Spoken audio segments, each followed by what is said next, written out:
Hi guys, good morning. 31 జనవరి 2020 హిందూలోని editorial చూద్దాం. ఈ ఆర్టికల్లోకి వెళ్ళబోయే ముందు ఈ వీడియోని చివరి వరకు చూడండి. మీకు నచ్చితే లైక్ చేయండి, ఇంకా నచ్చితే ఎవరికైనా షేర్ చేయండి. ఇంకా ఎవరైనా సబ్స్క్రైబ్ చేసుకుని ఉంటే సబ్స్క్రైబ్ చేసుకోండి. మీరు ఏమైనా చెప్పాలి అంటే కింద కామెంట్ రూపంలో తెలియజేయండి. Okay, thank you. Capital campaign. యాక్చువల్గా ఇది ఢిల్లీ ఎలక్షన్స్ గురించి అండి. ఇప్పుడు ఢిల్లీలో ఎలక్షన్స్ జరుగుతున్నాయి అనమాట. దాన్ని ఉద్దేశించిన ఆర్టికల్ అనమాట. ఇప్పుడు ఢిల్లీలో ఉన్న ఎలక్షన్స్ పరిస్థితుల్లో ఎవరికి ఎక్కువ అవకాశాలు ఉన్నాయి అంటే, ఇప్పుడు ఆల్రెడీ ఆమ్ ఆద్మీ పార్టీ అనేది రూలింగ్లోనే ఉంది.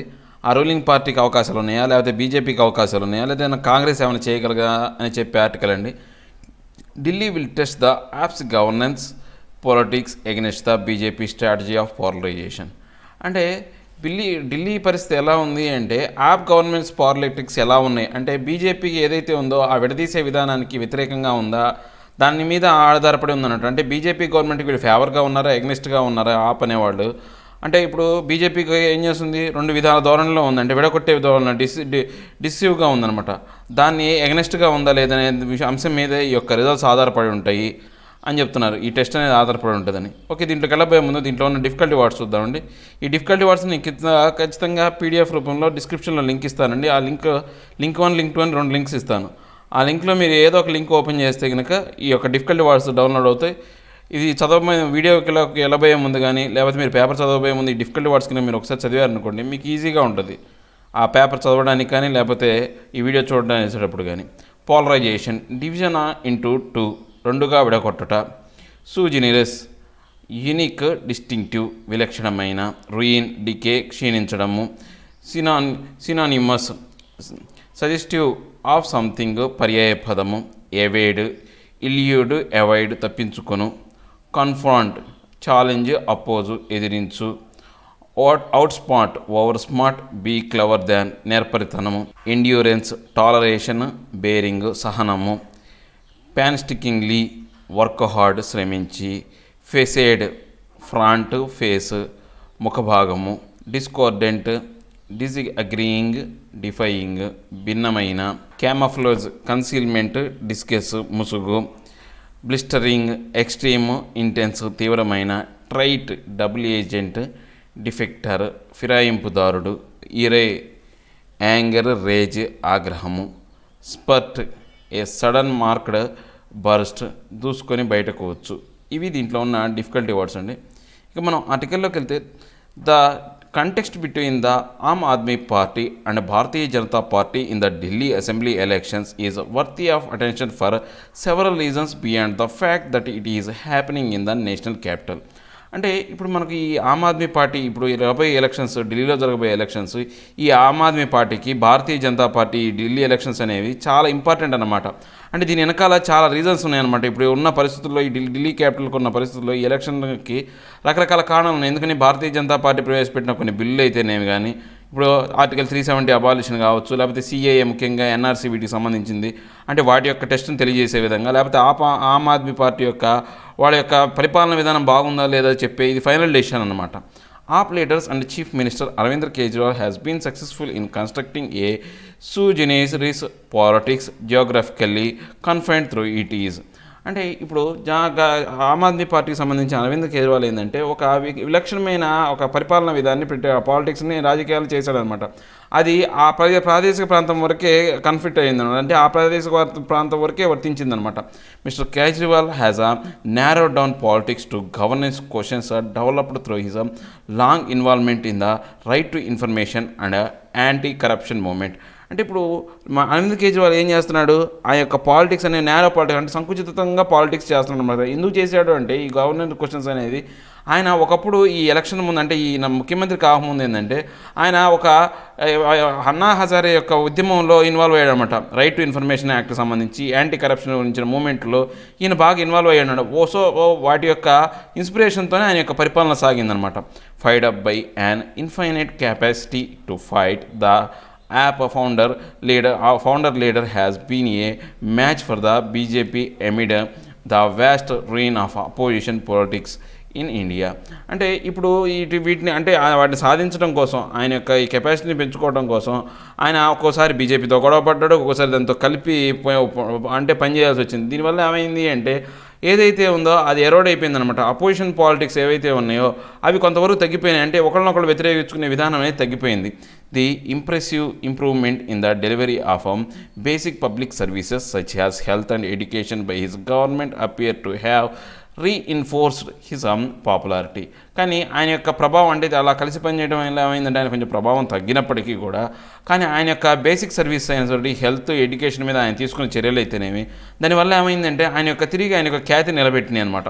Along the way he has not just forget his signature agenda of anti-corruption ombudsman and a decentralized governance, but also concentrated so much power that a app is synonymous with the leader.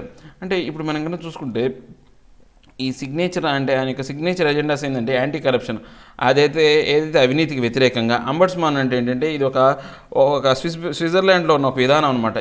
మనం ఏదైనా తప్పు చేస్తే కనుక వాళ్ళకు call చేసి అంటే ఒక call centre లాగా ఉంటుంది. ఈ అంబడ్స్మాన్ విధానం ప్రకారం ఏంటి అంటే పైన సర్వేలెన్స్, ఎవడు ఏ ఉద్యోగం తప్పు చేసినా కానీ ఒక సర్వేలెన్స్ ఉంటుంది అనమాట. దానివల్ల వాళ్ళు తీవ్రమైన శిక్షలు ఇస్తూ కఠినమైన చర్యలు చేస్తూ ఉంటారు ఆ ఉద్యోగస్తులకు కానీ లేకపోతే ఆ నేరాలు పాల్పడిన వాళ్ళు. అలాంటి విధానం అయితేనేమి డీసెంట్రలైజ్డ్ గవర్నమెంట్ అంటే పరిపాలన వికేంద్రీకరణ జరిగింది అనమాట. దాంతోపాటు ఇంకా ఆయన పవర్ ఏం చేసిందంటే ఆయన అంటే అధికారంలో ఉన్న మంత్రులందరూ కూడా అరవింద్ కేజ్రీవాల్తో పాటు ఆయన యొక్క పర్యాయ పదంగానే వాళ్ళ యొక్క వ్యవహార శైలి నడిచింది అక్కడ ఉన్న మిగతా వాళ్ళవి కూడా. Mister Kejriwal has also shown a remarkable ability to skip the polarisation traps that the BJP lay for its opponents. అంటే ఇప్పుడు ఈ అరవింద్ కేజ్రీవాల్ ఏం చేశాడంటే ఆయన యొక్క రిమార్కబుల్ అంటే చాలా వరకు తప్పించుకున్నాడు.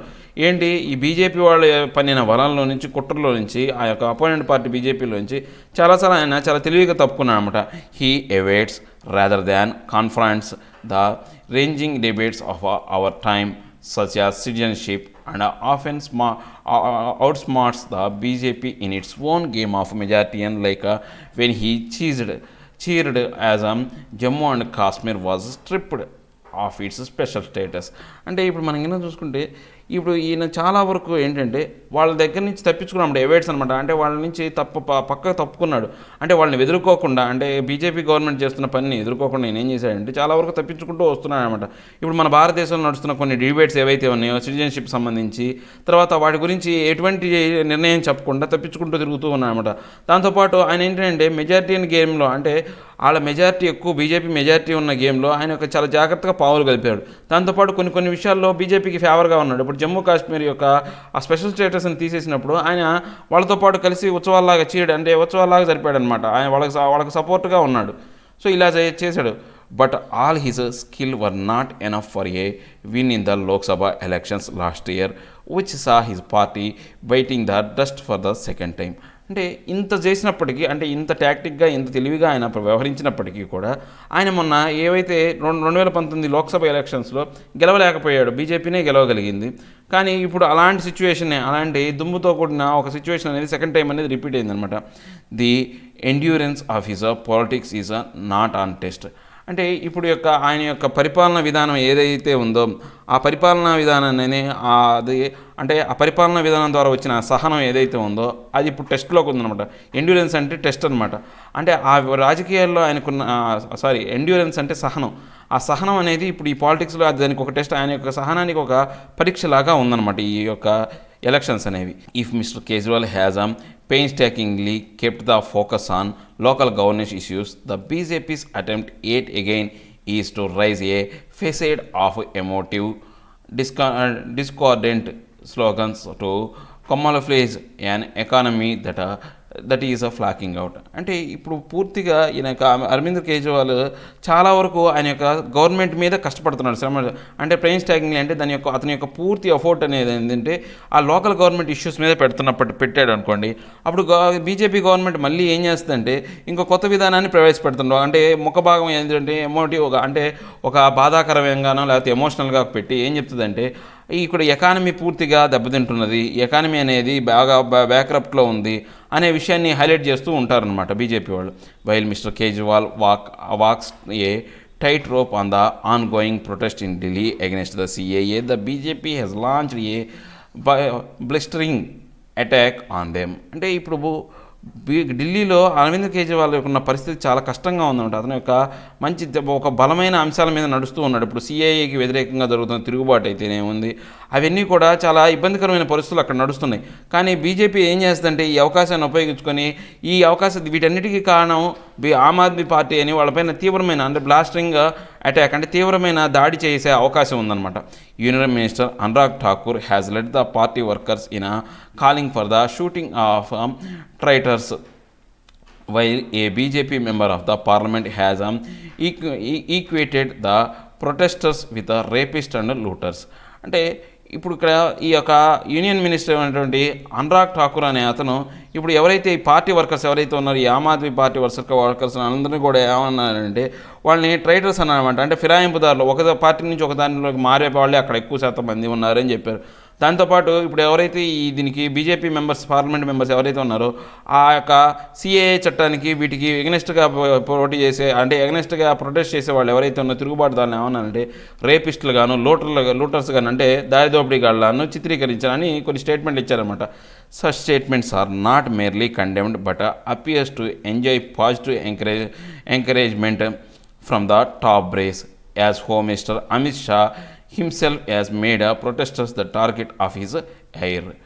అంటే ఇప్పుడు ఇలాంటి స్టేట్మెంట్స్ అనేవి అంటే ఇప్పుడు ఆయన యొక్క అనురాగ్ ఠాకూర్ ఆమ్ ఆద్మీ పార్టీ మీద యొక్క వర్కర్ మీద చేసిన స్టేట్మెంట్ ఎవరినవచ్చు, లేకపోతే ఈ ప్రొటెస్టర్స్ మీద చేసిన స్టేట్మెంట్ని ఈ బీజేపీకి సంబంధించిన పై వర్గం ఎవరు కూడా దీన్నిటిని ఖండించలేదన్నమాట. ఖండించపోగా హోమ్ మినిస్టర్ అమిత్ షా ఏం చేశాడు అంటే ఆ ప్రొటెస్టర్కి ఏదైతే ఆయన కోపాన్ని వాళ్ళ మీద కూడా చూపించాడు, ఆయన కోపాన్ని కూడా వాళ్ళ మీద చూపించాడు, ఎవరైతే తిరుగుబాటుదారుల మీద చూపించాడు అనమాట. Unable to offer an inspiring message of a progress, the BJP hope it can tackle Mr. Kejriwal's popularity by raising the bogey of a treacherous at the door.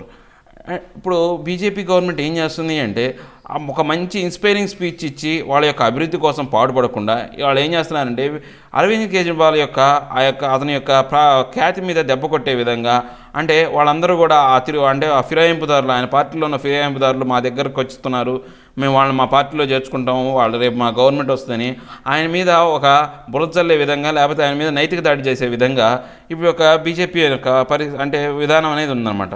The Congress has been trying to invoke the memories of its 15-year in a government marked by a spurt in infrastructure development and economic growth in the state, but its ability to make the contest triangular remains suspect.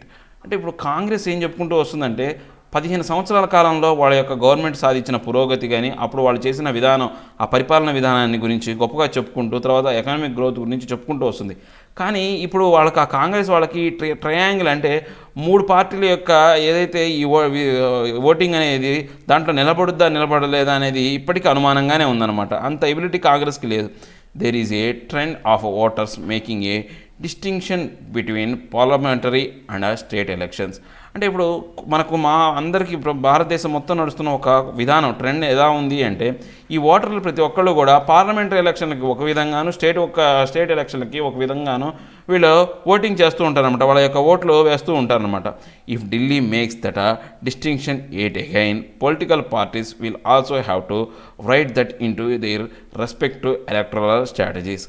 అంటే ఇప్పుడు గినక మళ్ళీ BJP అంటే ఢిల్లీ ఎలక్షన్స్లో కూడా ఇలాంటి situation repeat అయితే అంటే పార్లమెంట్ ఎలక్షన్లో ఒక రకంగాను తర్వాత స్టేట్ ఎలక్షన్లో ఒక రకంగా కనుక ఓట్లు పడేటట్టయితే ఇప్పుడు అన్ని పొలిటికల్ పార్టీలు ఏం రాసుకోవాలంటే వాళ్ళ యొక్క అజెండా ఏవైతే ఉన్నాయో ఆ ఎలక్ట్రల్ స్ట్రాటజీస్ ఏవైతే ఉన్నాయో అంటే ఎలక్ట్రల్ అంటే ఈ ఓటుపరమైన వ్యూహాలు ఏవైతే ఉన్నాయో ఆ వ్యూహాల్లో కూడా వాళ్ళు ఈ లైన్ రాసి పెట్టుకోవాలి. సో పార్లమెంటరీ ఎలక్షన్స్ ఒక రకంగా జరుగుతాయి అంటే ఒక రకంగా ఓటింగ్ జరుగుతుంది, స్టేట్ ఎలక్షన్స్ ఒక రకంగా ఓటింగ్ జరుగుతుందని వాళ్ళ యొక్క వ్యూహాలు రాసి పెట్టుకోవాలి అని చెప్తున్నాను అనమాట. ఇక నెక్స్ట్ వచ్చేసి ఏ డెలివరెన్స్. అంటే ఇది దేనికి సంబంధించింది అంటే అండి ఇప్పుడు మనకు ఎవరైతే ప్రెగ్నెంట్ లేడీ ఉన్నారో వాళ్ళకి అంటే వర్కింగ్ ప్రెగ్నెంట్ లేడీ అది గవర్నమెంట్ ఎంప్లాయీ అయి ఉండొచ్చు లేదా ప్రైవేట్ సెక్టర్లో అయి ఉండొచ్చు. ప్రైవేట్ సెక్టర్లో అయితే ఖచ్చితంగా మ్యాండేటరీగా ఇవ్వాలి, కానీ చాలామంది ఇవ్వరు అనమాట. సో గవర్నమెంట్ సెక్టర్లో ఏంటంటే మ్యాండేటరీగా వాళ్ళకు 24 వీక్స్ అనేవి హాలిడేస్ ఇస్తారన్నమాట. సో దానివల్ల పాజిటివ్ ఇంపాక్ట్ అనేది ఉంది. ఏదైతే ఆ యొక్క గర్భస్థ శిశు మరణాలు కానీ లేదా ఆ శిశువులో ఎవరైతే ఆ ప్రెగ్నెంట్ లేడీస్ ఉంటారో వాళ్ళు చనిపోయే యొక్క సిచ్యువేషన్ నుంచి తప్పించుకోవచ్చు అని చెప్పే ఆర్టికల్ అండి. ఒకసారి ఈ ఆర్టికల్లోకి వెళ్ళిపోయే ముందు ఈ డిఫికల్టీ వర్డ్స్ని మనం ఒకసారి చూద్దాం. డెలివరెన్స్, లిబరేషన్, రిలీజ్, విమోచనము, బోన్, బ్లెస్సింగ్, బెనిఫిట్, వరము, వయబిలిటీ, ఎబిలిటీ టు సర్వైవ్, జీవించగల శక్తి, సెకిషియస్, వైజ్, క్లవర్, సూక్ష్మగ్రాహి, ఎనామలీ, ఆడిటీ, ఇర్రెగ్యులారిటీ, క్రమవిరుద్ధత, లేథల్, ఫ్యాటల్, డెడ్లీ, ప్రాణాంతకమైన, అబ్స్ట్రాక్టిషియన్, ప్రసూతి వైద్యుడు, స్పర్డ్, ఎంకరేజ్, ప్రోత్సహించు, టేడియం, మొనోటనీ, డల్నెస్, దిగులు, గెస్టేషన్, డెవలప్మెంట్, మెచ్యూరేషన్, అభివృద్ధి. ఇవి దీంట్లో ఉన్న డిఫికల్టీ వర్డ్స్ అండి.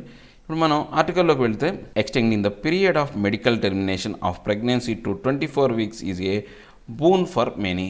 ఈ ప్రసూతి సెలవు అనేటువంటి వాటిని 24 వారాలు పెంచడం అనేది ఒక వరంలా తయారైంది. చాలా మందికి ఇది ఒక వరంలా తయారైంది అని చెప్తున్నారు అనమాట. The borders of a viability of a particular process are often only a restrictive as the technology on which it rides. అంటే ఇప్పుడు మనం ఏదైనా ఒకటి జీవించగలిగే శక్తి ఉండాలి అంటే దానికి కొన్నిటికి రిస్ట్రిక్షన్స్ ఉంటాయన్నమాట. ఆ టెక్నికల్గా వాటికి కొన్ని అంశాల మీద వాటికి ఒక పరిధులు అనేవి ఏర్పరుస్తారు. In some cases as science advances the elastic borders of the viability will wave out to accommodate much more than they did in the past. అంటే ఇప్పుడు సైన్స్ అనేది కనుక బాగా అభివృద్ధి చెందిందనుకోండి, ఈ యొక్క బోర్డర్ ఎలాస్టిసిటీ అంటే బోర్డర్స్ అనే వాటి యొక్క పరిధులు అనేవి మారిపోతూ ఉంటాయి అనమాట. వాటి జీవించగలిగే శక్తి అనేది మారిపోతూ వస్తుంది అనమాట. అంటే ఇంతకుముందు అవలంబించిన విధానాన్ని మార్పు చేస్తూ ఆ బోర్డర్స్ అనేటిని కూడా మారుస్తారు అని చెప్తున్నారు. The centre's move to extend the limit of medical termination of pregnancy to 24 weeks is a sagacious recognition of this and need to be feted. అంటే ఇప్పుడు ఏదైతే ఉందో ఈ యొక్క మెడికల్ టెర్మినాలజీ ప్రకారం ఈ ప్రసూతి సెలవులు 24 వారాలు పెంచడం అనేది చాలా తెలివైన నిర్ణయం అనమాట. చాలా తెలివైన నిర్ణయం, చాలా ప్రమాదాన్ని తగ్గించే విధంగా ఉంటుందన్నమాట. The extension is significant. The government reasoned because in the first 5 months of pregnancy some women release the need for an abortion very late. ఇప్పుడు గవర్నమెంట్ ఇది చాలా ముఖ్యంగా ఇంపార్టెంట్గా తీసుకుందనమాట. చాలా ఇంపార్టెంట్ అయిన విషయంగా, ప్రాముఖ్యత కలిగిన విషయంగా తీసుకుంది. ఎందుకని చెప్పిందంటే రీజన్, ఫస్ట్ 5 నెలలు అనేవి ఆ ప్రెగ్నెన్సీకి చాలా ఇంపార్టెంట్ అయిన కాలం. ఈ కాలం తర్వాత ఏమైందంటే కొంతమంది ఉమెన్లు అనేవాళ్ళు అబార్షన్కి వెళ్ళాల్సి వస్తున్నారు, వాళ్ళు అబార్షన్ చేయించుకోవాల్సి వస్తున్నారు అనేది వీళ్ళు గుర్తించారనమాట. Usually the fetal anomaly scan is done during the 20th or 21st week of pregnancy.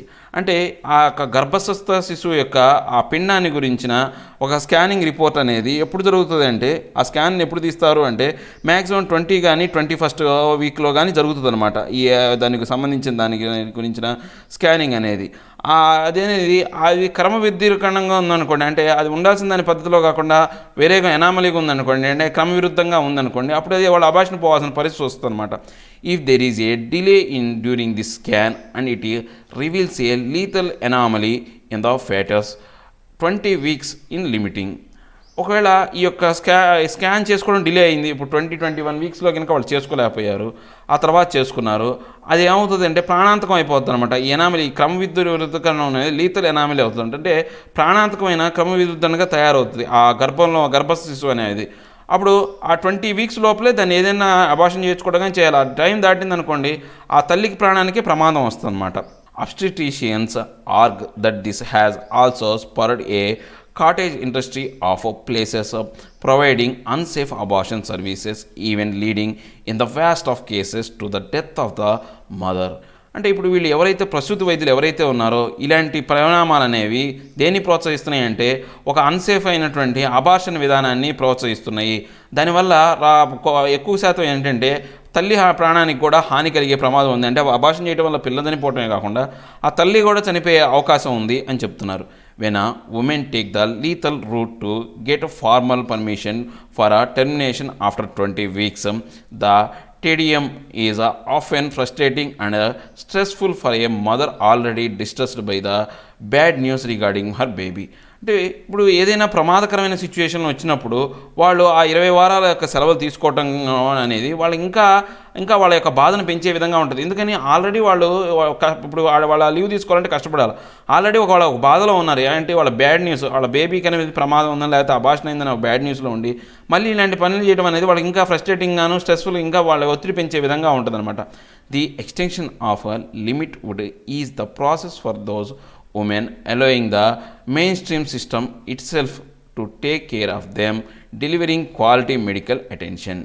అంటే ఇప్పుడు ఇలాంటి లిమిట్లు పెంచడం వల్ల ఏమవుతుందంటే ఆ ఉమెన్ వాళ్ళకి ఏదైతే వాళ్ళు ఫేస్ చేస్తున్న ప్రాబ్లమ్స్ ఏదైతే ఉందో వాటిని దాంతోపాటు తగ్గించినట్టు ఉంటుంది. ఆ డెలివరీ క్వాలిటీ అనేది తర్వాత వాళ్ళు దాని మీద కాన్సన్ట్రేట్ చేసి ఆ మెడికల్ ఇంటెక్షన్ అంటే ఆ వైద్యపరమైన విధానాలన్నింటినీ సవ్యంగా పాటిస్తూ వాళ్ళు ఎక్కువ ఆ బేబీ మీద కాన్సన్ట్రేట్ చేయడానికి అవకాశం ఎక్కువ ఉంటుంది అనమాట.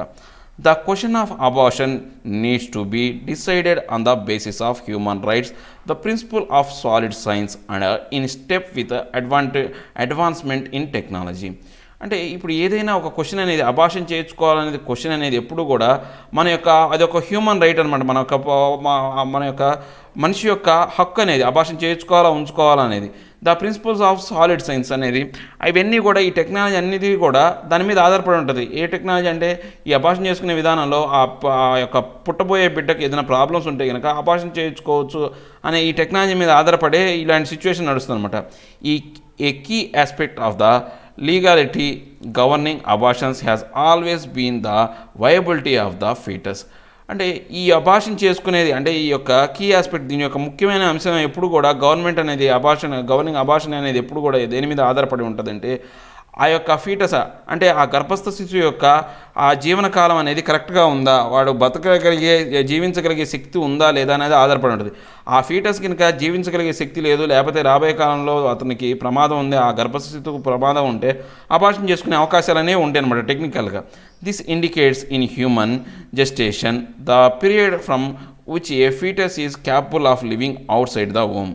అంటే ఇదంతా కూడా దేన్ని వస్తుందంటే ఈ హ్యూమన్ జస్టిస్ అంటే ఈ మానవీయ అభివృద్ధిని మన మనిషి యొక్క అభివృద్ధి ప్రకారం ఏంటి అంటే ఈ యొక్క పీరియడ్ అనేది ఆ ఫీటస్ అనేది ఆ గర్భస్థ శిశువు యొక్క బయటకి అంటే తల్లి నుంచి బయటకు వచ్చిన తర్వాత అంటే అతను పుట్టిన తర్వాత కూడా ఆరోగ్యంగా ఉంటాడా లేదా బతకగలడా లేదా అనే దాని మీద ఆ పీరియడ్ మీద కూడా ఆధారపడి ఉంటుందన్నమాట.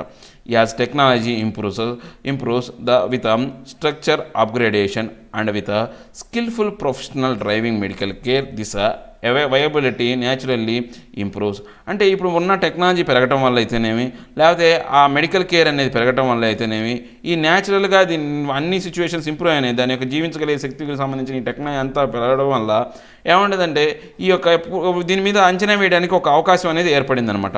In the landmark US Supreme Court judgment in Roe Wade the judge hold that the US Constitution protects a woman's right to terminate her pregnancy and defined viability as a potentially the ability to live outside the mother womb, albeit with artificial aid. అంటే US constitution ప్రకారం అంటే US supreme court అనేది ఒక తీర్పునిచ్చిందనమాట. Wade అనే అంశం అతని యొక్క petitioner మీద ఒక జడ్జి తీర్పు ఏమి ఇచ్చాడంటే వాళ్ళకు ఉమెన్ అనే వాళ్ళకి హక్కుని ఇవ్వాలా, అంటే వాళ్ళ యొక్క గర్భాన్ని ఉంచుకోవాలా తీసుకోవాలా అనే వాళ్ళు డెసిషన్ తీసుకోవాల్సింది వాళ్ళే. ఎందుకని ఆ మదర్ ఉమెన్లో ఉన్న పిల్లోడు కనుక సరైన రేపు పుట్టిన తర్వాత ఆరోగ్యంగా ఉంటాడా లేదా అలాంటి సిచ్యువేషన్లో ఆమెకు అబార్షన్ చేసుకునే హక్కును కల్పించాలి అనే దాని గురించి వాళ్ళకి ఆర్టిఫిషియల్ ఎయిడ్ అనేది ఇవ్వాలి అని చెప్పేసి యుఎస్ తీర్పు కూడా ఒక ల్యాండ్ మార్క్ జడ్జిమెంట్ ఇచ్చిందనమాట. Viability is usually placed at about 7 months 28 weeks but may occur earlier even at 24 weeks. అంటే ఇప్పుడు ఈ వయబిలిటీ అనేది అంటే జీవించగలిగే శక్తి ఉందా లేదా అనేది ఫస్ట్ మనకు 28 వారాల్లోనే తెలిపోతుంది అనమాట. అంటే 7 నెలల్లోనే తేలిపోద్ది అనమాట. ఒక్కోసారి ఇది 6 నెలల్లోనే మనం కరెక్ట్గా దీన్ని మనం తెలుసుకోవచ్చు, అంటే ఉంటుందా లేదా అనేది గర్భశిశువు నిలబడుతుందా లేదా అని. Ultimately nation will have to decide the outer limit also based on the capacity of their health system to deliver care without danger to life of the mother. అంటే ఇంకా నెక్స్ట్ ఇప్పుడు నేషనల్ సిస్టమ్ అనేది ఇంకా ఏం చేయాలి అంటే ఇంకా care తీసుకోవాలి. ఈ టెక్నాలజీకి సంబంధించి, ఈ హెల్త్ సిస్టమ్కి సంబంధించి ఆ డెలివరీ కేర్ని తీసుకొని ఏదైతే తల్లి ప్రాణం అనేది వాళ్ళ యొక్క ప్రమాదం జరగకుండా చూసే విధంగా ఈ గవర్నమెంట్ అనేవి చర్యలు తీసుకోవాలి. There is no uniform gestation viability for abortion. అంటే ఇప్పుడు మనం ఇలా చూసుకుంటే ఈ యొక్క యూనిఫామ్ జెస్టేషన్ వైబిలిటీ అంటే ఒక యూనిఫామ్గా ఒక అబార్షన్ చేయాలంటే ఈ పీరియడ్లోనే, ఈ టైం పీరియడ్లోనే చేయాలి అనే ఒక యూనిఫామ్ లాగానే ఒక కరెక్ట్ విధానంగానే అభివృద్ధి అనేది అంటే డెవలప్మెంట్ జెస్టేషనల్ వైబిలిటీ అంటే అభివృద్ధిపరమైన జీవన శక్తి గురించి ఎటువంటి అంశం అనేది ఇప్పుడు మనకు అందుబాటులో లేదు. Even as the government has struck a winner with its decision, it needs to ensure that all norms and the standardized protocol in clinical practices to facilitate abortions are followed in healthcare institutions across the country. అంటే ఇప్పుడు government ఏదైనా ఒక మంచి నిర్ణయాన్ని తీసుకోవాలా, ఒక decision తీసుకోవాలి అంటే దీనికి సంబంధించిన అన్ని అంశాల మీద, క్లినికల్ ప్రాక్టీస్ మీద, తర్వాత దానికి సంబంధించిన ఫెసిలిటీస్ ఏవైతే ఉన్నాయో, అబార్షన్కి సంబంధించిన ఫెసిలిటీస్, వాటన్నిటి మీద ఒక మంచి ప్రణాళిక అంటే ఒక మంచి అవగాహన తీసుకొచ్చుకొని వాటితో పాటు అన్ని సౌకర్యాలను కల్పిస్తూ ఆ హెల్త్ కేర్ ఇన్స్టిట్యూట్స్ని అక్రాస్ కంట్రీని వాటికి ఏర్పాటు చేసే అంటే అన్నిటికీ అలాంటి అంశాలని క్రోడీకరించే విధంగా వాళ్ళు చేయాలి అనమాట. Since everything rest on delivery, shopping start would undoubtedly make this progress order a mere half measure. అంటే ఇదంతా కూడా డెలివరీ మీద మనం కనుక ఆధారపడితే కనుక ఇప్పుడు మనం ఏదైతే తీసుకుంటున్నామో ఈ చర్యలన్నీ కూడా పూర్తిగా హాఫ్ మెజర్స్ అనమాట. సగం వరకే మనం తీసుకుంటున్న మెజర్మెంట్స్ ఏవైతే ఉన్నాయో సగం వరకు నిర్ణయాలు మాత్రమే అవుతుంది, ఫుల్ఫిల్డ్గా ఉండదు అని చెప్తున్నారు. నెక్స్ట్ ఆర్టికల్ వచ్చేసి symbols and slogans of substance.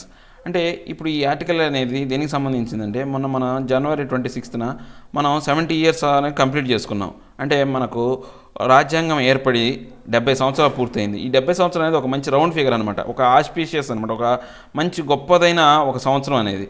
కానీ ఈ సంవత్సరంలో మనకి ఏం జరిగినాయి, ఎలాంటి పరిణామాలు ఉన్నాయి, భారతదేశంలో ఆ రాజ్యాంగానికి అనుకూలంగా భారతదేశం వ్యవహరిస్తుందా, ఇప్పుడున్న అధికార విధానం ఎలా ఉంది అని చెప్తున్న ఆర్టికల్ అండి. The anthems, emblems and icons that define the idea of India have made a vibrant return to the public sphere. అంటే ఇప్పుడు ఈ యొక్క మన యాంథమ్ కావచ్చు, లేకపోతే యాంబులమ్స్ ఏది అశోక చక్రం కావచ్చు, లైన్ క్యాపిటల్ కావచ్చు, లేకపోతే ఇప్పుడు ఉన్న ఐకాన్స్ ఏవైతే ఉన్నాయో, గుర్తులు ఏవైతే ఉన్నాయో, ఇవన్నీ కూడా ఏం డిఫైన్ చేస్తున్నాయి అంటే ఇంతకుముందు ఏదైతే ఉందో మన యొక్క జాతీయతా భావాన్ని తిరిగి ప్రతిబింబించే విధంగా, ప్రజల్లో మళ్ళీ నాటుకుపోయే విధంగా, అంటే స్వతంత్ర కాలంలో ఉన్న జాతీయ భావాన్ని మళ్ళీ తిరిగి గుర్తు చేసే విధంగా ఇప్పుడున్న పరిస్థితులు ఉన్నాయని చెప్పే ఆర్టికల్ అండి. ఒకసారి దీంట్లోకి వెళ్ళబోయే ముందు దీంట్లో ఉన్న డిఫికల్టీ వర్డ్స్ని మనం ఒకసారి చూద్దాం. Symbols and slogans of substance. Sanctity, holiness, godliness, పవిత్రత. స్లీ, టెయింట్, బ్లేమిష్, కళంకము. డిస్పెన్సేషన్, ఎగ్జెంప్షను, మినహాయింపు. Incumbent, in office, in power, బాధ్యతగా కలిగి ఉన్న. వెగరస్, పవర్ఫుల్, ఫోర్స్ఫుల్, తీవ్రమైన. డిసెంట్, వేరే అభిప్రాయాలు. డిఫియన్స్, అపోజిషన్, ధిక్కరణ. రిపర్టైర్, కలెక్షన్, స్టాక్, కళల ప్రదర్శన జాబితా. అడమెంట్, అన్షేకబుల్, ఇమ్మూవబుల్, మొండి. ఫెయిన్, స్టిమ్యులేట్, యాక్ట్, నటించు. యాస్థెటిక్, కళా సౌందర్యాత్మక. ఆర్టిఫాక్ట్, రెలిక్, యాంటిక్విటీ, స్మారక గుర్తు, ప్రాచీన చిహ్నము. మెరైడ్, మల్టిట్యూడ్, లార్జ్ నెంబరు, అనంతమైన సంఖ్య. ఇవి దీంట్లో ఉన్న డిఫికల్ట్ వర్డ్స్ అండి. ఇక మనం ఆర్టికల్ని చూస్తే కనుక the constitution of India came in to effort more than 17 years ago on January 26, 1950. అంటే ఇప్పుడు మన భారతదేశానికి ఈ యొక్క రాజ్యాంగం అనేది ఎప్పుడు ఏర్పడింది అంటే 70 సంవత్సరాల పూర్వం January 26, 1950లోనే ఇది ఏర్పడింది. What should have been a joyous occasion was darkened this year by the long shadow that the dilution of Article 370 in Kashmir and the adoption of the Citizenship Amendment Act CAA by Parliament have cast over the sanctity of the Constitution. కానీ ఇది ఒక గొప్ప auspicious అనమాట, మనకు చాలా ముఖ్యమైన ఈ యొక్క ఇలాంటి టైము 70 సంవత్సరాలు నిండిన టైంలో ఏముంది అంటే పూర్తిగా ఈ యొక్క ఆనందాన్ని మొత్తాన్ని కూడా ఒక నీలి మేఘాలు కమ్మినట్టుగా ఈ ఆర్టికల్ ఇప్పుడు ఏదైతే పనులు జరిగినాయో ఆర్టికల్ 370 రద్దు అయితేనేవి, ఆ తర్వాత ఈ యొక్క సిటిజన్షిప్ అమెండ్మెంట్ యాక్ట్ని తయారు చేయడం అనేది ఇవన్నీ కూడా ఏం చేస్తున్నాయంటే భారతదేశ రాజ్యాంగం యొక్క గొప్పతనాన్ని, దాని పవిత్రతను పవిత్రతను దెబ్బతీసే విధంగా ఉన్నాయి. That apart January 30, the anniversary of Mahatma Gandhi's assassination was sullied by the ways in which the ruling desperation has sought to dilute deny the history facts around the Mahatma's murder and glorify both his assassination. Nathuram Godse and Godse's Guru V.D. Savarkar, the original proponent of Hindutva. అంటే ఇప్పుడు మనం జనవరి 30వ తారీఖున ఏం జరిగింది అంటే గాంధీజీ యొక్క ఆయన anniversary, death anniversary జరిగింది. ఆయన యొక్క వర్ధంతి అనేది జరిగిందనమాట. ఈ వర్ధంతి జరిగిన రోజు ఎలా ఉంది అంటే పూర్తిగా భారతదేశ గవర్నమెంట్ ఏం చేస్తుందంటే ఆయన యొక్క మహాత్మా గాంధీ సమయంలో ఉన్న ఆయన యొక్క పరిస్థితులు కానీ ఆయన యొక్క ఆయన్ని కళంకపరిచే విధంగా వీళ్ళు చర్యలు తీసుకున్నారనమాట. ఆయన ఎవరైతే చంపారో ఆ ఇద్దరు చావు కారణమైన ఇద్దరు వాళ్ళు నాథురామ్ గాడ్సే, వీడి సావర్కర్, వీళ్ళిద్దరి యొక్క ఖ్యాతిని పెంచే విధంగాను ఆయన యొక్క ఖ్యాతిని కళంకపరిచే విధంగాను చేస్తున్నారనమాట. ఈ వీడి సావర్కర్ అనే అతనే అనమాట ఫస్ట్ హిందుత్వ గురించి, భారతదేశం హిందుత్వ దేశంగా తయారవ్వాలని ఫస్ట్ ఆయన ఆశించిన వ్యక్తి, ఆయన మొట్టమొదటి వ్యక్తి అతనే అనమాట. పీపుల్స్ పవర్ అంటే ఇప్పుడు ప్రజల యొక్క అధికారం ఎంతవరకు ఉందో చూద్దాం. While both official anniversaries of January 26th and 30 seems to ring hollow given the conflict between their secular spirit and sectarian narrative being pushed by the incumbent government in India is bubbling over the Gandhian forms of resistance to Narendra Modi Amit Shah regime majoritarianism. అంటే ఇప్పుడు మనం కనుక చూసుకుంటే జనవరి 26వ తారీఖున జరిగిన ఒక incident ఏదైతే ఉందో మనకు రిపబ్లిక్ డే కానీ ఇప్పుడు 30వ తారీఖున వర్ధంతి ఏదైతే ఉంది, ఈ రెండు కూడా రెండు విరుద్ధంగా ఉన్నాయన్నమాట. ఇవి సెక్యులర్ స్పిరిట్ని వ్యతిరేకించే విధంగాను తర్వాత ఈ సెక్టేరియన్ని ప్రతిబింబించే విధంగా ఇప్పుడున్న ఇన్క్యుబెంట్ గవర్నమెంట్ అంటే ప్రస్తుత అధికారంలో ఉన్న గవర్నమెంట్ అనేది వ్యవహరిస్తుందన్నమాట. ఇండియా అనేది పూర్తిగా ఈ గాంధేరియన్ ప్రాసెస్ని పక్కన పెట్టి గాంధేరియన్ సిద్ధాంతాన్ని, గాంధీ గారి సిద్ధాంతాలను దూరంగా పెట్టి ఈ అమిత్ షా తర్వాత మోడీ యొక్క రిజైమ్ అనేది నడుస్తూ ఉందన్నమాట. వాళ్ళు మెజారిటేరియన్ మీద నడుస్తున్నారు. అంటే మెజారిటీ ఎవరైతే ఉన్నారో వాళ్ళకి అనుకూలంగా ఉంటున్నారు. ఇప్పుడు భారతదేశంలో మెజారిటీ ఉన్నది ఎవరంటే హిందువులు, వాళ్ళకి అనుకూలంగా ఉంటున్నారు అనమాట.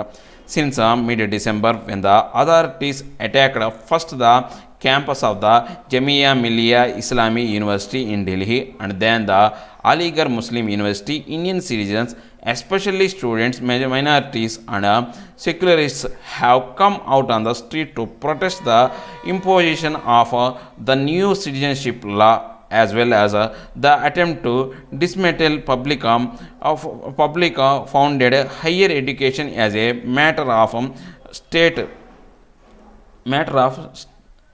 state policy. అంటే ఇప్పుడు ఇక్కడ పూర్తిగా ఏం జరుగుతుంది అంటే ఎక్కువగా ఫస్ట్ స్టార్ట్ అయింది ఎక్కడి నుంచి స్టార్ట్ అయిందంటే ఈ యొక్క గవర్నమెంట్ అనేది ఎవరి మీద ఫస్ట్ డిసెంబర్ నుంచి మనం చూసుకుంటే కనుక ఫస్ట్ జమియా మిలియా ఇస్లాం యూనివర్సిటీ మీద దాడి చేశారు. తర్వాత ఢిల్లీ యూనివర్సిటీ, తర్వాత ఈ యొక్క అటాక్స్ అనేది జరిగినాయి అనమాట.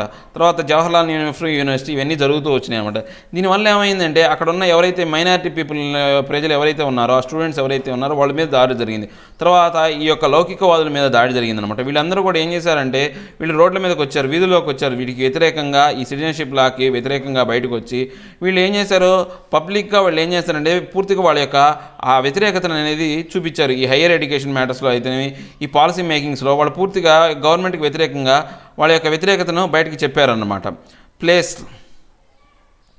Places like Shaheen Bagh in Delhi, Park Circus in Kolkata, Gateway of India in Mumbai and the Town Hall in Bangalore have become iconic sites of the new non-violent civil disobedience. తర్వాత ఇక్కడ ఏమైంది, ఢిల్లీలోని షహీన్ బాగ్లో కావచ్చు, లేకపోతే కలకత్తాలోని పార్క్ సర్కస్లో కావచ్చు, గేట్వే ఆఫ్ ఇండియా ఇన్ ముంబైలో కావచ్చు, తర్వాత బెంగళూరులో టౌన్ హాల్ అనే ఏరియాలో ఏమైందంటే వీళ్ళు పూర్తిగా అంటే నాన్ వైలెంట్గా అంటే శాంతిపూర్వకంగా సివిల్ డిజోబీడియన్స్ సిస్టమ్ అనమాట. అంటే సహాయ నిరాకరణ ఉద్యమం అనేది వీళ్ళు అక్కడ మొదలుపెట్టారు. అక్కడ ఉన్నారు అంటే ఈ సహాయ నిరాకరణ ఉద్యమం ఎప్పుడు జరిగింది, మనకు స్వతంత్రం ముందు గాంధీజీ చేశారన్నమాట. వాళ్ళు ఆ విధానంతో ఇప్పుడు గవర్నమెంట్ ఎదుర్కొంటున్నారు అనమాట. Most striking has been the emergence of Muslim women twice disfranchised by minority religious status as well as by gender as the strongest voice against a Hindu రాష్ట్ర. ఇప్పుడు దీంట్లో ఇంకా మనం ముఖ్యంగా చెప్పుకోవాల్సిన అంశం ఏంటి అంటే దీనికి ముస్లిం ఉమెన్ కూడా సపోర్ట్ దొరికిందనమాట. వీళ్ళు చాలా అనమాట అంటే వీళ్ళు మైనారిటీ రిలీజియన్లో చాలా తక్కువ మంది చాలా తక్కువగా ఇలాంటి వాటిలో పాల్గొంటారన్నమాట ఈ జెండర్ సంబంధించిన వాళ్ళు. కానీ వీళ్ళు పూర్తిగా దీని వాళ్ళ యొక్క గొంతులు విప్పారు దీనికి వ్యతిరేకంగా, అంటే హిందూ రాష్ట్రానికి వ్యతిరేకంగా వాళ్ళ గొంతులు విప్పారనమాట. With India's opposition parties at an all time low in terms of electoral strength and moral appeal, popular protests seem to be completely lacking in political leadership or ideological coherence. అంటే ఇప్పుడు ఇక్కడ ఏం జరుగుతుందంటే ఇండియాలో ఏంటంటే ఈ అపోజిషన్ పార్టీస్ యొక్క బలం అనేది చాలా తక్కువగా ఉంది. అంటే ఈ యొక్క తిరుగుబాటుకు వాళ్ళు ఇస్తున్న స్ట్రెంగ్త్ అనేది చాలా తక్కువ అనమాట. వాళ్ళకు మోరల్గా కూడా ఎటువంటి సహాయం కానీ ఈ అపోజిషన్ పార్టీలు చేయలేకపోతున్నాయి. అంటే వాళ్ళ యొక్క స్ట్రెంగ్త్ తక్కువగా ఉంది, వాళ్ళంత బలంగా లేరనమాట. సో ఈ యొక్క తిరుగుబాటుకు అనేది ఈ యొక్క రాజకీయపరమైన నాయకత్వం అనేది లేదనమాట. తర్వాత ఆలోచన పరంగా కూడా మంచి ఆలోచనలు కలిసే విధమైన లేదు, ఒక నాయకుడు అనేవాడు లోపం అనేది కనపడుతుంది ఈ తిరుగుబాటులో. And they are not abating with thousands and sometimes lakhs of people show up even in small towns at a short notice. అంటే ఇంత నాయకత్వ లోపం ఉన్నప్పుడు కూడా ఎవరు వెనక్కి తగ్గట్లేదు. ఎక్కువ శాతం మంది వేల సంఖ్యలో లక్షల సంఖ్యలో కొన్ని పట్టణాల్లో చిన్న చిన్న గ్రామాల్లో కూడా వీళ్ళ మీద వ్యతిరేకంగా ఈ షార్ట్ నోటీసులు అనేవి స్టార్ట్ అవుతున్నాయి అన్నమాట.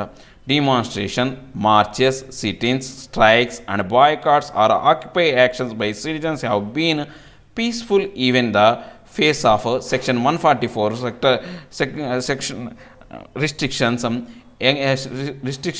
egregious police violence including beating, arson, tear gassing and shooting, large scale arrest and detentions, internet shutdowns and extreme surveillance by security agencies. అంటే ఇప్పుడు మనం కూడా ఇక్కడ చాలా వరకు ఏంటంటే దీని మీద తిరుగుబాట్లు కానీ దాని వ్యతిరేకంగా ఏదైతే మార్చెస్ కానీ లేకపోతే ఒక చోట కూర్చొని గుమిగూడి వ్యతిరేకతను చూపించడం కానీ, స్ట్రైకులు చేయటం కానీ, బాయ్కాట్లు చేయటం కానీ, తర్వాత సిటిజన్షిప్ యాక్ట్ ఏదైతే పీస్ఫుల్గా ఇవన్నీ వీళ్ళు చేస్తున్నారనమాట. ఎక్కడ 140 సెక్షన్ రిస్ట్రిక్షన్స్ ఉన్నప్పటికీ కూడా ఈ వీళ్ళు పీస్ఫుల్గా చేస్తున్నారు. దీంతోపాటు పోలీసులు వైలెన్స్ జరిగినప్పటికీ అంటే వాళ్ళు కొట్టడం, వాళ్ళందరినీ అరెస్ట్ చేయడం, టియర్ గ్యాస్ ప్రయోగించడం, ఇలాంటి ఎన్నో రకాల పడుతున్నప్పటికీ వాళ్ళు వెనక్కి తగ్గట్లేదు. తర్వాత ఇంటర్నెట్ షట్డౌన్ చేస్తున్నారు కొన్ని ఏరియాల్లో. తర్వాత ఎక్కువగా సెక్యూరిటీ బలగాల్ని అక్కడ మోహరింపజేస్తున్నప్పుడు కూడా ఎవరు కూడా వాటికి భయపడటం కానీ తగ్గటం కానీ చేయట్లేదు అనమాట.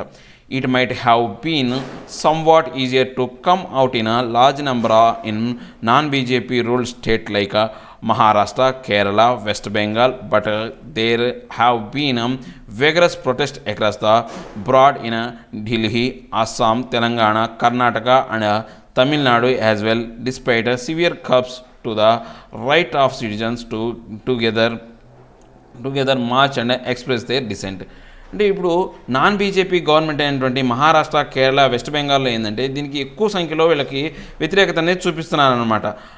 చాలా తీవ్రంగా అంటే వెగరస్గా ఈ ప్రొటెస్ట్ అనేది జరుగుతుందన్నమాట. ఆ ఎగరస్ వాటి బోర్డర్లు అనమాట.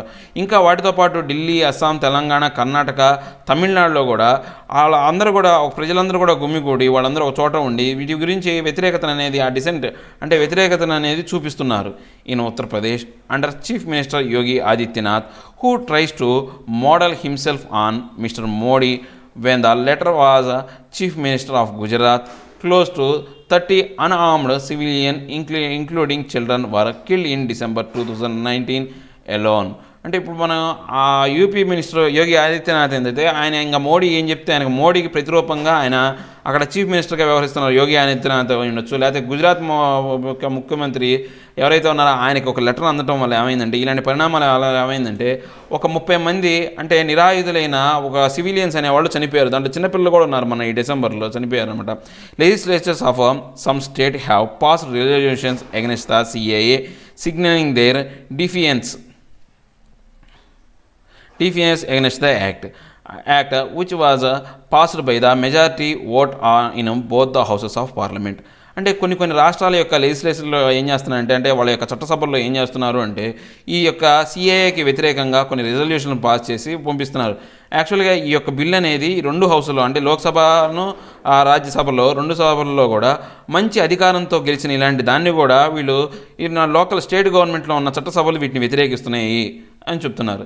ది పొయిట్రీ ఆఫ్ నేషనలిజం అంటే ఇప్పుడు మన కవిత్వం అనమాట. మన జాతీయతకు సంబంధించిన ఒక కవిత్వం గురించి ఎలా ఉందని చూద్దాం. అంటే ఒకప్పుడు ఏమైంది అంటే స్వతంత్రం కోసం దీంట్లో చాలామంది రైటర్స్, పోయిట్స్ అందరూ కూడా దీంట్లో పాల్గొని వీటి మీద చాలా వరకు పద్యాలు కానీ పోయమ్స్ కానీ రాసి ఆ తిరుగుబాటు సమయంలో వాడేవాళ్ళు అనమాట. ఇప్పుడు వందే మాతర గీతం కానీ జనగణమన కానీ ఇవన్నీ కూడా అలా పుట్టుకొచ్చినాయి అనమాట. దానికి సంబంధించి what is most striking about the current wave of anti-CAA sentiment sweeping India is the way in which symbols and slogans of India's secularism have been vigorously reclaimed and reaccepted by ordinary citizens.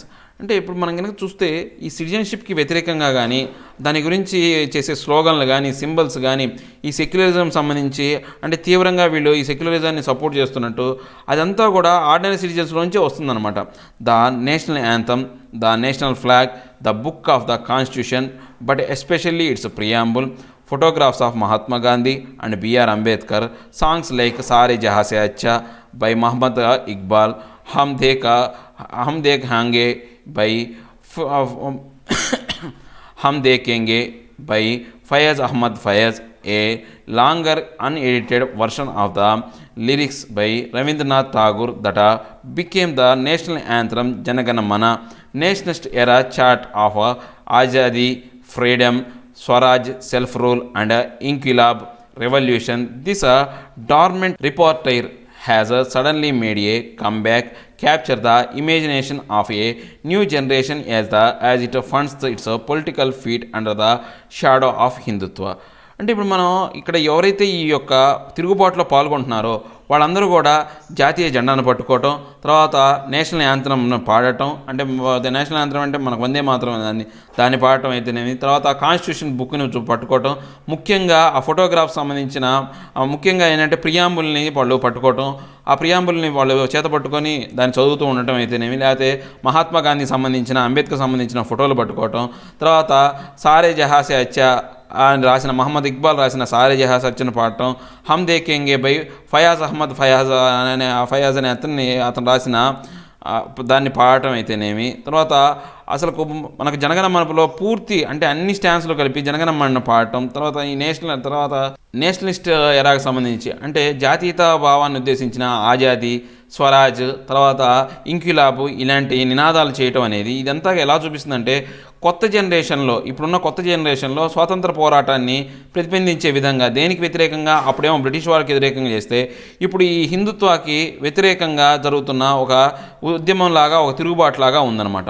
In posters and murals on walls and online on the streets and on screens, India youth, women and minorities are embracing the very representative of poetry, music, art and theatre that they are told had died along with the Congress party, the Nehruian state and the secular liberal elite that documented post-colonial politics until recently. అంటే ఇప్పుడు మనం పోస్టర్లు కానీ తర్వాత మనం చెప్పే నీతి సూక్తాలు morals ఏవైతే ఉన్నాయో, తర్వాత గోడల మీద అతికిచ్చేవి అన్నీ కూడా, తర్వాత ఆన్లైన్లో కానీ స్ట్రీట్లో కానీ స్క్రీన్ల మీద ఇవన్నీ చూపించే అన్నీ కూడా ఒకప్పుడు అంటే మన సినిమా థియేటర్లో ఇవన్నీ కూడా చేసే విధానాలు ఎలా కనబడుతుందంటే కాంగ్రెస్ పార్టీ ఒకప్పుడు స్వాతంత్ర ఉద్యమం సమయంలో ఏదైతే చేసిందో అప్పుడు చనిపోయిందనమాట ఆ విధానాలన్నీ కూడా. అవన్నీ తిరిగి బరిగి వచ్చినట్టు అంటే నెహ్రూయన్ ఎరాలో ఉన్న విధానాలన్నీ బతికొచ్చి ఇప్పుడు ఈ పోస్ట్ కొలోనియల్ అంటే స్వతంత్రం వచ్చిన తర్వాత ఈ వలసవాదం పోయిన తర్వాత కూడా ఇలాంటి పరిస్థితులు అంటే అప్పుడు పరిస్థితులన్నీ ఇప్పుడు ప్రతిబింబిస్తున్నాయి అని చెప్తున్నాను అనమాట. ఎప్పుడైతే అప్పుడు అంతరించిపోయిన పరిస్థితులన్నీ ఇప్పుడు కొత్తగా వచ్చినాయి. New songs are being sung, new poetry written, new slogans are coined and new art is emerging every day in defense of the Home Minister who is adamant about enforcing the new citizenship law and the Prime Minister who feigns ignorance of his seething public unrest. అంటే ఇప్పుడు కొత్త poetry అనేది కొత్త కవిత్వం వస్తుంది, కొత్త slogans వస్తున్నాయి, కొత్త విధానాలన్నింటినీ వీళ్ళు చెప్తున్నారు. అంటే కొత్త అంటే గవర్నమెంట్ వ్యతిరేకమైన నినాదాలు ఇవన్నీ చేస్తున్నారనమాట. ఇన్ని చేస్తున్నప్పటికీ వీళ్ళు ఏంటంటే దీనికి మొండిగా ఈ హోమ్ మినిస్టర్ అన్నాడు అమెండ్మెంట్ ఏంటంటే మొండిగా అనమాట ఈ సిటిజన్షిప్ అమెండ్మెంట్ యాక్ట్ గురించి కానీ ఎటువంటి ఆలోచన తీసుకోవట్లేదు. ప్రైమ్ మినిస్టర్ కూడా ఏంటంటే ఇదేమీ తెలియనట్టు ఆయన పైకి నటిస్తూ వస్తున్నాడు అనమాట. ఇక్కడ ఏం జరగట్లేదు అంతా బాగుందన్న నటనలో ఆయన ఉన్నాడనమాట. Despite a frequent and long-running suspension of internet in the northeast and a massive police and a paramilitary development in many parts of the country, public expressions of patriotic attachment to the original idea of India seem unstoppable. అంటే ఇప్పుడు ఎన్నో రకాలైన ఎంతో కాలం నుంచి north eastern స్టేట్లో internet shut down చేయడం అయితేనేమి, లేకపోతే ఈ పోలీసుల యొక్క బలగాలతో మిలిటరీ యొక్క బలగాలతో దాడి చేసినప్పటికీ ఇన్ని జరుగుతున్నప్పటికీ కూడా ఈ జాతీయతా భావం అనేది దీంట్లో తగ్గట్లేదనమాట. ఈ భారతదేశానికి సంబంధించిన ఈ ఐడియా ఆఫ్ ఇండియా అనేది ఎలా ఉండాలనేది అనేది తగ్గకుండా అలానే వస్తుందన్నమాట. Aesthetic appeal of ఆర్టిఫాక్ట్స్ అంటే మనం ఏం చెప్పుకున్నాము అంటే పురాతనమైన వస్తువుల్ని మనం ఆర్టిఫాక్ట్స్ అంటాం అనమాట. ఇది ఆస్థెటిక్ అంటే కళాత్మకమైన ఉదయం, కళాత్మక సౌందర్యం అనేది ఎలా ఉంది, ఆ కళాత్మక సౌందర్యం ఈ పాత వాటి మీద ఎలా అప్పీల్ అవుతుంది అనే దాని గురించి చెప్పేదన్నమాట. India struggle for independence from British rule involved generations of writers, artists, intellectuals and students, and gave the new nation a set of shared artifacts with both moral meaning and aesthetic appeal. అంటే మనకు స్వతంత్ర పోరాటం అనేది British వాళ్ళ దగ్గర నుంచి మనం సాధించుకున్న స్వతంత్రం కోసం ఎవరో కష్టపడ్డారంటే చాలామంది ఉన్నారు. దీంట్లో స్వతంత్రమైన పౌరులు ఉన్నారు, తర్వాత స్టూడెంట్స్ ఉన్నారు, ఆర్టిస్టులు, కళాకారులు ఉన్నారు, పోయిట్స్ ఉన్నారు, అందరూ ఉన్నారనమాట. వీళ్ళందరూ కలిసి ఈ కొత్త విధానాన్ని అంటే మోరల్ మీనింగ్తో ఒక కళాత్మకమైన సౌందర్యాన్ని ప్రతిబింబించే విధంగా భారతదేశాన్ని తయారు చేశారన్నమాట. హిందూ నేషనలిజం ఇన్హెరెంట్లీ నేరో, అంటే హిందూత్వం అనేది, నేషనలిజం అనేది చాలా తక్కువ ఉంది. అంటే భారతదేశాన్ని హిందూ దేశంగా చూపించే విధానాన్ని చాలా తక్కువగా చూపించారన్నమాట. Divisive and చావోయిస్టిక్ lacks the capacity to create enduring icons of identity and solidarity that can cut across religious, linguistic, gender and caste differences to make people feel involved and invested in a common political project. అంటే ఇప్పుడు పూర్తిగా అంటే రకరకాల విభిన్నమైన సంస్కృతులు అంటే అందరినీ విడగొట్టేయకుండా డివిసివ్గా ఉన్నప్పటికీ, అంటే రకరకాల వాళ్ళు అందరూ ఉన్నప్పటికీ వాళ్ళందరినీ కలిసే విధంగా, అంటే మతపరంగా, భాషాపరంగా, జెండర్ పరంగా, క్యాస్ట్ పరంగా ఎన్ని డిఫరెన్సెస్ ఉన్నా కానీ అందరినీ కలిపి ఒక చోట పెట్టే విధంగా కామన్గా పొలిటికల్ ప్రాజెక్ట్ అనేది తయారు చేశారనమాట.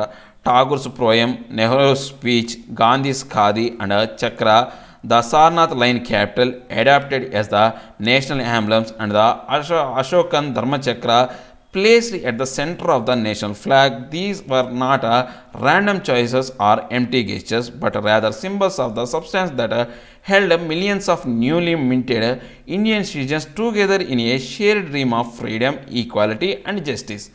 అంటే రవీంద్రనాథ్ ఠాగూర్ పోయమ్స్ పద్యాలు కానీ, నెహ్రూ స్పీచెస్ కానీ, గాంధీ యొక్క ఖాదీ వస్త్రం కానీ, లేకపోతే చక్ర, ఆయన యొక్క వడకట్టే చక్రం ఏదైతే ఉందో, ఆ నూలు వడకట్టే చక్రం ఏదైతే ఉందో, తర్వాత సారనాథ్ లైన్ క్యాపిటల్ కానీ, ఈ నేషనల్ యాంబ్లమ్ కింద మళ్ళీ తర్వాత అశోక ధర్మ చక్రాన్ని ఈ యొక్క ఫ్లాగ్ మధ్యలో పెట్టడం కానీ, ఇవన్నీ ఏదో ఒక మన గుర్తుల కోసము పెట్టినవి కాదనమాట. అంటే వాటికి ఎటువంటి అర్థాలు ఊరక ఏదో ఖాళీగా ఉంది కాబట్టి పెట్టిన గుర్తులైతే కాదవి, వాటికి కొన్ని అర్థాలు ఉన్నాయన్నమాట. అంటే చాలామంది భారతదేశంలో రకరకాల వాళ్ళు, విభిన్న వాళ్ళు అందరూ కలిసి వాళ్ళ యొక్క స్వాతంత్రం కోసం, సమానత్వం కోసం, తర్వాత న్యాయం కోసం ఇచ్చే గుర్తులుగా అవి ఏర్పడినాయి. అప్పుడు the secular and inclusive character of these symbols and their references to a long history of coexistence between the myriad communities that constitute India made them immediately recognizable to the world's most diverse population, merging and melding within one nation. అంటే ఇప్పుడు ఈ secular అంటే లౌకికవాదం అయి ఉండొచ్చు, తర్వాత దీనికి సంబంధించిన ఈ సింబల్స్ కానీ ఇప్పుడు మనం చెప్పుకునే ఈ అంశాలన్నీ కూడా ఏం చూపించినాయి అంటే ప్రపంచానికి ఇది రకరకాల అంటే విభిన్నమైన కలయిక కలిగిన ఒకే దేశం, ఒకే జాతి, ఒకే నేషన్గా ఏర్పడిందని ప్రతిబింబించే విధంగా ఉందన్నమాట అప్పుడున్న పరిస్థితుల్లో. అప్పుడు స్వతంత్రం వచ్చిన తర్వాత ఈ రాజ్యాంగం ఏర్పరిచింది అలాంటి సిచ్యువేషన్ని. In their darkest hour India are standing up to own what truly belongs to them. అంటే అది ఒక చీకటి కాలం అనమాట, చీకటి గంట. అంటే మనకు స్వతంత్రం వచ్చినప్పుడు మనకి ఎటువంటి అవకాశం లేదు. అలాంటి సిచ్యువేషన్లో కూడా మనం నిజంగా భారతదేశం ఎలా ఉండాలనుకున్నామో అలా ఉందన్నమాట. They are absolutely certain that the tricoloured flag cannot be replaced by monochrome saffron pennant of the Hindu supremacists. అంటే ఇప్పుడు మనకు మూడు రకాల మనకు త్రివర్ణ పతాకాన్ని ఈ ఒక్క కాలంలో అయినటువంటి ఈ యొక్క కాషాయం మాత్రమే డామినేట్ చేయలేదు, ఆ హిందూ మాత్రమే డామినేట్ చేయలేదు అని చెప్తున్నారు. They are holding on harder than ever to the simple yet powerful words of the preamble where the people of the India resolved to constitute to the country into a sovereign, secular, socialist, democratic republic to secure to its citizens justice, liberty and equality and promote among them a spirit of fraternity. అంటే ఈ యొక్క ప్రియాంబుల్లో ఏవైతే అంశాలు ఉన్నాయో అవన్నీ కూడా చాలా బలమైన అంశాలు అనమాట. ఏంటి పవర్ఫుల్ వర్డ్స్, చాలా ఏమున్నాయి, మేము భారతదేశ పౌరులమైన మేము భారతదేశాన్ని సర్వసత్తాక లౌకిక సామ్యవాద ప్రజాస్వామ్య దేశంగా ఉంచుతామని, అందరికీ సమానమైన న్యాయము, స్వేచ్ఛ, సమానత్వాన్ని ఇస్తామని, మాకు మేము ఈ ప్రియాంబులను ఈ రాజ్యాంగాన్ని మాకు మేము సమర్పించుకుంటామని ఈ లైన్స్ ఏవైతే ఉన్నాయో అనే ఒక భారతదేశం యొక్క యూనిటీని ఏం ప్రమోట్ చేస్తున్నాయంటే అందరూ సమానం అనే భావాన్ని, జాతీయత భావాన్ని ప్రమోట్ చేస్తున్నాయి అని చెప్పారు. ఇదండి ఈ ఆర్టికల్. ఇక నెక్స్ట్ మనం ఆర్టికల్ చూసుకుంటే కనుక అది